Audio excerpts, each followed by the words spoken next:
perlu kita pahami bahwa di masa-masa politik semacam ini kadang kita lupa diri. Siapa kita dan siapa beliau. Siapa seorang kita dan siapa beliau seorang ulama. Ini sebetulnya kepada ulama haruslah kita cinta. Kepada ulama kita harus menghormati. Kepada ulama kita harus mengagumi. Ada sebuah syair yang disampaikan oleh salah seorang ulama. Hubbuhum sa'adah wa buguduhum saqawah.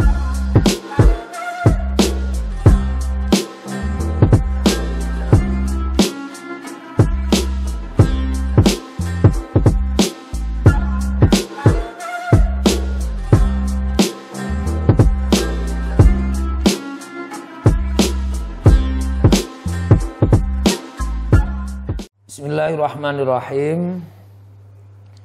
Di pagi hari ataupun sore hari datang ke warung kopi di mana tempat orang-orang nongkrong sambil bercengkrama dengan sahabat dan handai tolannya. Sering didengar percakapan pada masa-masa ini adalah politik. Dari percakapan politik ini dia akan mengkritiki siapa lawan politiknya. Dia akan mengkritiki siapa orang yang tidak sama dengan pendapatnya dan bahkan dengan pilihannya. Yang lebih parah lagi dan sangat miris ketika orang-orang di warung yang hanya membicarakan politik di tingkat warung sudah berani mendamprat para ulama, mencaci maki para ulama. Nah, ini keluar dari etika orang awam yang seharusnya menghormat para ulama, malah mendamprat para ulama. Yang seharusnya orang awam memuliakan para ulama karena ini yang nantinya akan menjadi panutan bagaimana mendapat ridho dari Allah, malah dia dikucilkan, malah dia dicaci maki. Rasulullah bersabda, "Laisa minna man lam yuwakkir kabirona wa lam yarham saghirona."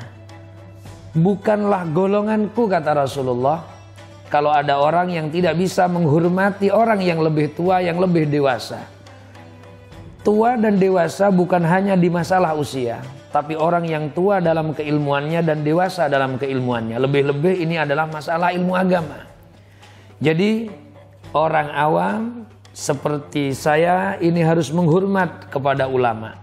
Oleh karenanya dalam pertemuan pada malam hari ini, sahabat milenial yang dirahmati oleh Allah, kita membicarakan etika dan apa yang harus dilakukan ketika ada perbedaan dengan orang-orang yang lebih tua dari kita dalam bidang ilmu dan bahkan amal ibadahnya.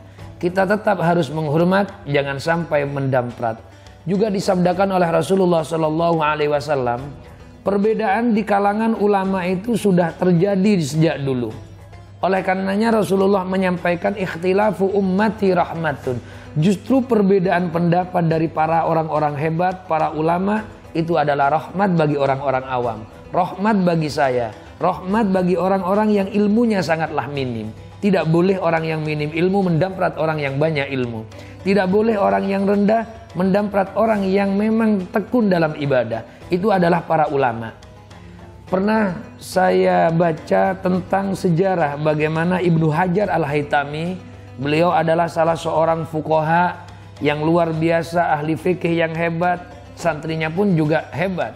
Akan tetapi ada sebuah cerita mengenai beliau. Dalam pendapat beliau yang namanya tashfiq, kalau bahasa kita tashfiq itu adalah bertepuk tangan. Bahkan juga roksu kalau bahasa kita adalah berjoget. Tapi joget di daerah Arab yang dikenal dengan namanya jafin.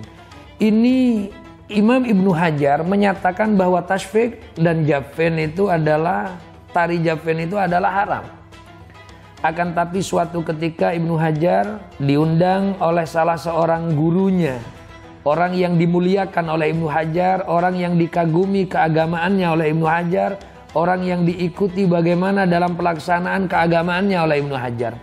Ini Ibnu Hajar diundang datang ke resepsi pernikahan putri daripada gurunya.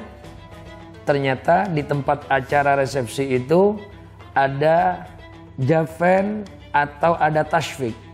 Karena lil faroh, demi menyatakan kegembiraan pernikahan putrinya, di situ banyak orang yang bertepuk tangan. Ternyata Ibnu Hajar yang dalam pendapatnya sendiri menyatakan bahwa tasfik itu adalah haram, Ibnu Hajar saat itu ikut serta karena takzim kepada gurunya, karena menghormati gurunya. Setelah sepulang dari acara tersebut, salah seorang santri daripada Ibnu Hajar, murid dari Ibnu Hajar menanyakan, "Ya Syekh, wahai guruku, kenapa kamu tadi ikut tasfik, ikut bertepuk tangan? Bukankah kamu berpendapat dalam hukum-hukum yang kamu tetapkan bahwa tasfik itu adalah haram?" Apa jawaban Ibnu Hajar? Ibnu Hajar seorang ulama fuqaha menyatakan dengan syairnya, "Wasallim li ahlillahi fi kulli mushkilah ladaika ladaihim wadihun bil adillah." Berserahlah kepada orang-orang yang memang ahli ibadah kepada Allah. Seolah Ibnu Hajar menyatakan ahlillah itu adalah gurunya Ibnu Hajar. Berserahlah kepada orang yang ahli ibadah kepada Allah. Fi kulli mushkilah ladaika, di setiap apa yang kau iskali, di setiap apa yang kau sangsikan. Kenapa harus berserah kepada orang yang baik, orang yang ahli ibadah kepada Allah? Ladaihim wadihun bil adillah. Karena pada para beliau ulama, apa yang dilakukan itu sudah jelas ada dalilnya. Oleh karenanya sikap Ibnu Hajar menghormati pendapat gurunya yang saat itu mengadakan acara yang menurut Ibnu Hajar adalah haram. Ibnu Hajar bukan mendamprat gurunya, bukan mengkritiki gurunya, bukan justru hengkang untuk tidak menghormati gurunya. Malah Ibnu Hajar menyampaikan, "Wasallim li ahlillah." Berserahlah kepada orang yang memang ahli ibadah kepada Allah. Kenapa? Ladaihim wadihun bil adillah. Karena pada mereka ada beberapa dalil untuk melakukan, untuk menjadi rujukan dari apa yang dilakukan oleh para ulama.